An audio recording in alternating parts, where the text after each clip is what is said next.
Hello everyone, welcome back to Fletcher Creek Cottage. I'm so happy to have you here because I have a big update.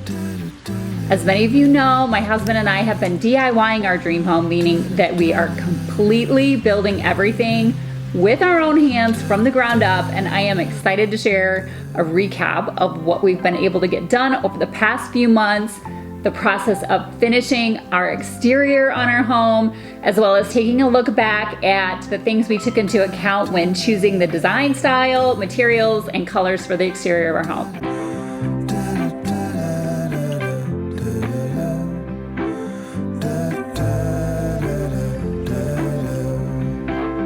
So today I'm working a little bit at my desk. I'm doing some editing, going over all of the footage from the past few months. We have been working so hard and we've made a lot of progress. So I'm excited to catch you guys up and show you guys how much the house has changed, especially on the exterior.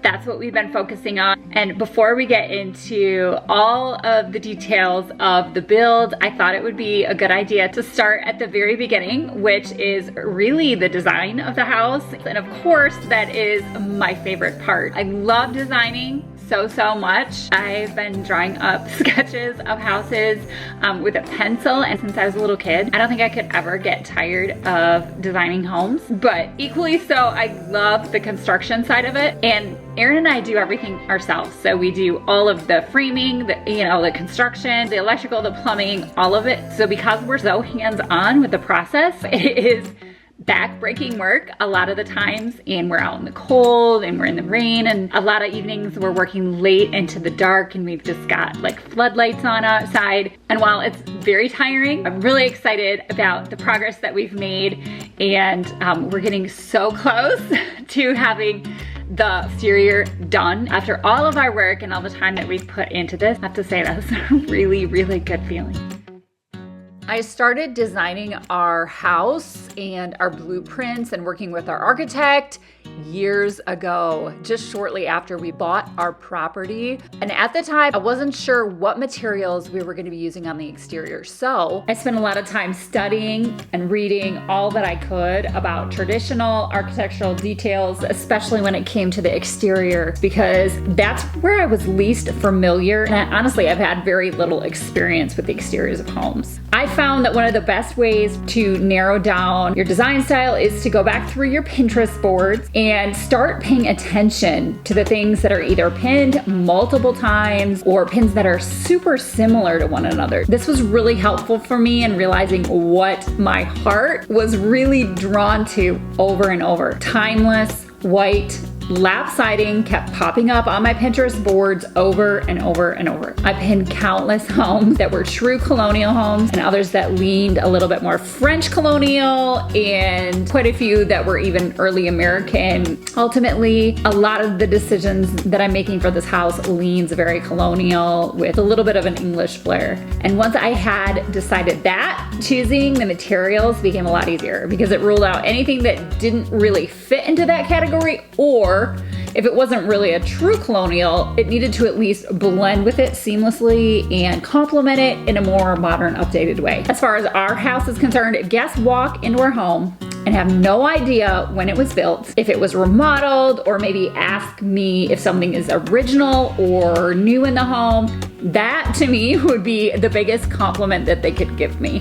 I want it to feel as if it already has had a long life and many memories have been made there. I want it to feel warm, cozy, as if it's been well loved. I want the little plaque by the front door to be the only giveaway that our home was established in 2025. That's our estimated move-in date, and not in the early 1900s. Yeah, that's a lofty goal, I know, but I'm gonna do everything I can within my budget to make sure that our home leans in that direction. One of the first things we did as soon as the ground thawed this past spring was dig out a spot for our septic tank. Not at all exciting, but definitely necessary. The tank was huge and it was quite heavy, so we borrowed a tractor to set the tank. Once we had it set in the right spot and leveled out, Aaron worked on moving a lot of fill and got the tank covered, which was really important to do before we started installing the siding and working off ladders and scaffolding and, using a sky track and all of that.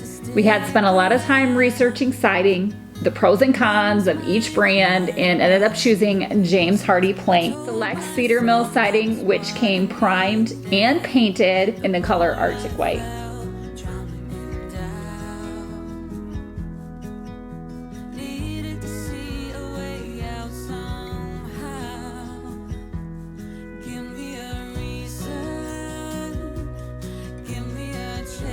So we are out here as usual, working on siding. We started this roughly 5-6 months ago, and our house has quite a few different roof lines. And 1 second, I'm gonna put it in here. Okay, so like I was saying, our house has 10 sides. And some of those sides are about 3 stories high. They've got the gable ends. And 7 of those, 10 sides are outside corners. And, the other 3 are inside corners. So anyway, we've been working on this for forever, it seems like. And of the 10 sides, we are just now, and when I say we, I'm operating the SkyTrack, and Aaron's up there way out on a platform. I've got him moved up, and he's putting up the last piece of trim on the first, the first of 10 sides to our house. So this is a monumental moment after working for months and months to get this done. I mean, all of the other sides are close to being done, but this is the first side that we are putting that very last piece of trim up. I'm going to flip the camera around and show you.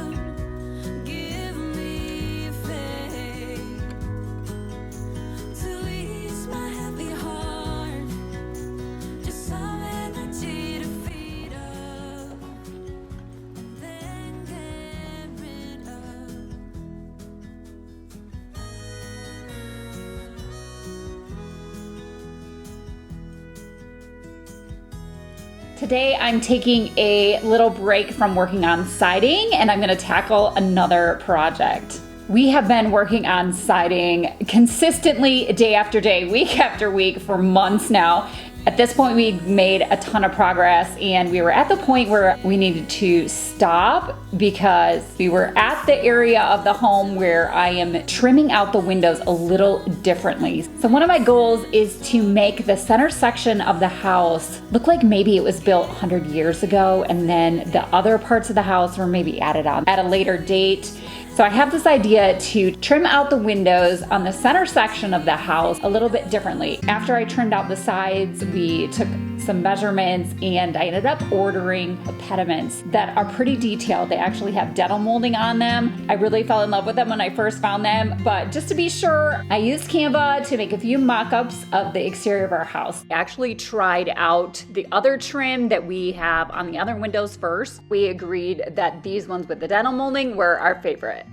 I also ordered a new paint sprayer because, believe it or not, I actually don't have a smaller paint sprayer. I only have a commercial size paint sprayer. So now that I have my pediments and everything that I need out here, I'm gonna open up my new sprayer, read the instructions, make sure I know what I'm doing, and then I'm gonna get started.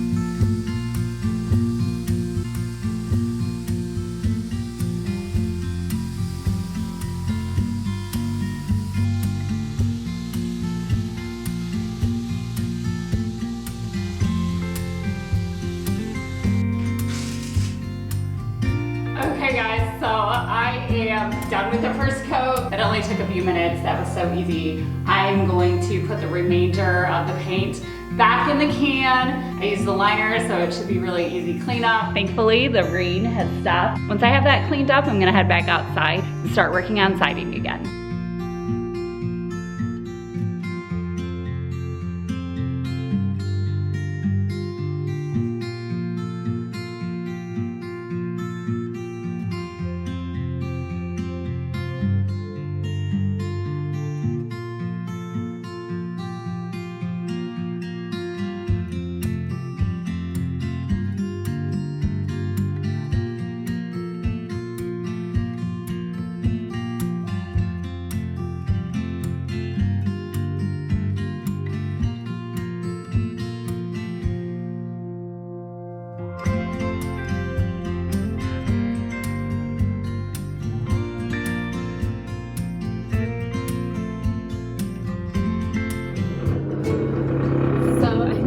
moving him out, and the forks are basically a couple inches away from a massive 9-foot, 2-story window.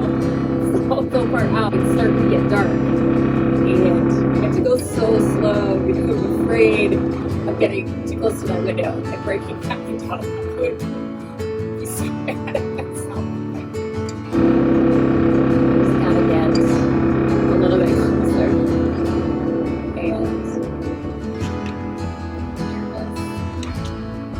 And so this is in, this is out, and then when he does this, which I can barely see,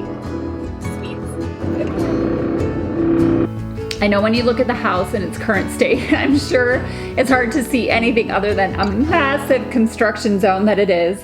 But I have a very clear vision in mind, and I know that if we keep working every day and stay focused, that we'll get there.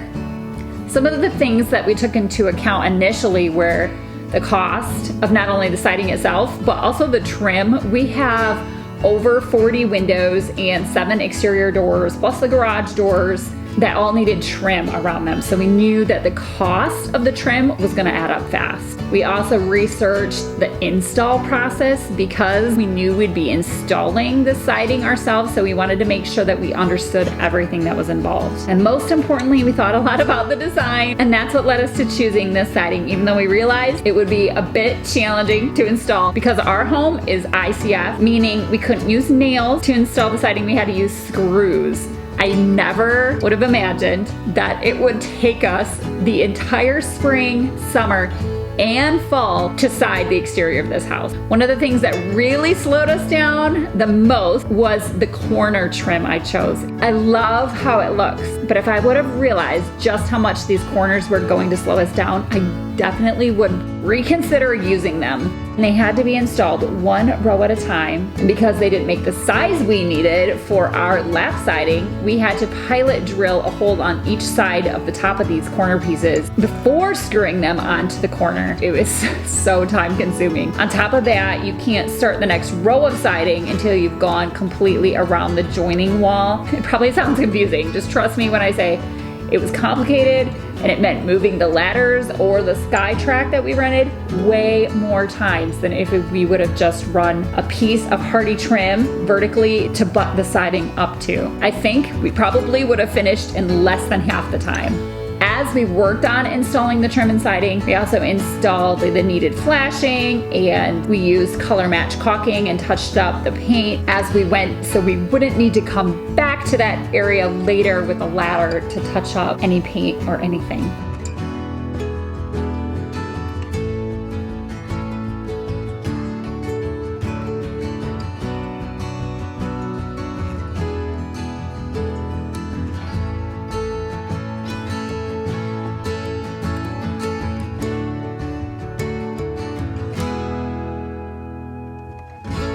After a couple of months of working on siding, we paused on that because we still had a lot of work to do on the front sides of the house, including building a wraparound porch on the north and east ends of the house, and installing all of the stonework on the front center section of the home, which I will be sharing more about later in an upcoming video. I can't wait to share even more progress and more about the exterior finishes that we chose. Thank you so much for following along on our DIY dream home build journey, and I look forward to seeing you in the next video.